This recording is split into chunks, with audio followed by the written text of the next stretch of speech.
বিদায় নিবার আগে আমার রাসূল পাকের একটা কথা বলে যায়, তরুণেরা অবশ্যই কুরবানির মাস চলছে। আল্লাহ নবী নিজেও কুরবানি দিয়েছেন। নবী আমার মিনাতে গেলেন, নবী আমার কুরবানি দিলেন নিজের পক্ষ থেকে, নবী আমার পরিবারের পক্ষ থেকে। আর একটা পশুকে নিয়ে কুরবানি দিবার সময় বলতে লাগলেন, আল্লাহ এই জমিনের উপরে আমার অনেক উম্মতি আসবে যারা কুরবানি দিবার সামর্থ্য হবে না, আল্লাহ আমি মুহাম্মদ তাদের পক্ষ থেকে কুরবানি দিয়ে দিলাম। কত ভালোবাসা আমাদেরকে। তরুণেরা, এ নবী পাকে প্রেমিকেরা, সেই নবীকে ভালোবাসো, সেই নবীর কথা মেনে চলো, সেই নবীকে মডেল বানান, সেই নবীর দিকে আগে আসুন যিনি তামাম জিন্দেগিটা তোমার আমার জন্য আল্লাহ পাকের কাছে কেঁদেছে, তিনি তামাম জীবনটা তোমার আমার নাজাতের জন্য আল্লাহ পাকের কাছে কেঁদেছে।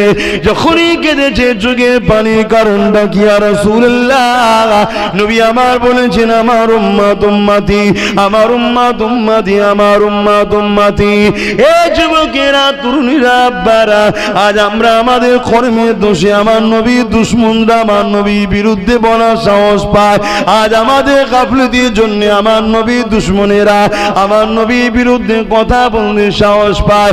অথচ সিদ্দিক আকবর যখন তামাম পৃথিবীর অর্ধেক পৃথিবী যখন এমন কোন ইমাম হয়েছিলেন, অর্ধেক পৃথিবী যখন শাহ হয়েছিলেন, অর্ধেক পৃথিবী যখন খলিফা হয়েছিলেন, অর্ধেক পৃথিবী যখন পাওয়ারটা পেয়েছিলেন, ওই সময় মুসাইলামাতুল কাজ্জাব বলে একজন খাতমে নবুয়াতে বিরোধী করেছিল। হযরত আবু বকর সিদ্দিক এমন করে 10,000 যুবক সাহাবাদেরকে নিয়ে বুকে তাজা খুন ঢেলে দিয়ে মুসাইলামাতুল কাজ্জাব তার 90,000 সৈন্যকে চিরতরে জাহান্নামে পাঠিয়ে দিয়েছিল। আজ আমরা এমন করে চলছি দুনিয়া জমিনে, আমাদের চালচলনটা বসা কথাবার্তা সব কিছুই রাসূল ইসলামের বিরোধী হতে লেগেছে। যদি আমাদের মনে রাসূলের প্রেম থাকে তাহলে আন্দোলনের নামেও যে বিশৃঙ্খলা কিছুদিন আগে হলো ওটা হতো না। আমাদের মধ্যে রাসূলের পুরো আদর্শ নাই, তাই আন্দোলনের নামে বিশৃঙ্খলা হয়।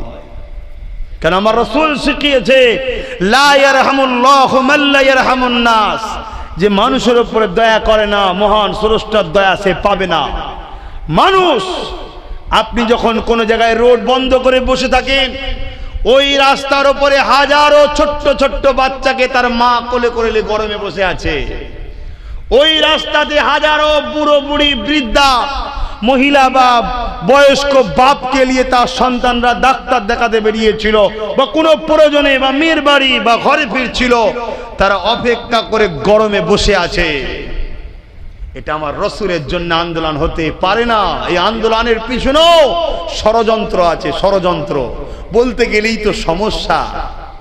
কিন্তু আপনাদের ঘরে এতটুকু বলবো, পরিবর্তন হন। কোন ইমাম আমাদের দলিল নয়, কোন পীর সাহেব পীরজাদা মুফতি মাওলানা আমাদের দলিল নয়। আমাদের দলিল হলো মুহাম্মদ রাসূল আমিন আল্লাহ। জোরে বলুন সুবহানাল্লাহ। অতএব আন্দোলন করতে হবে।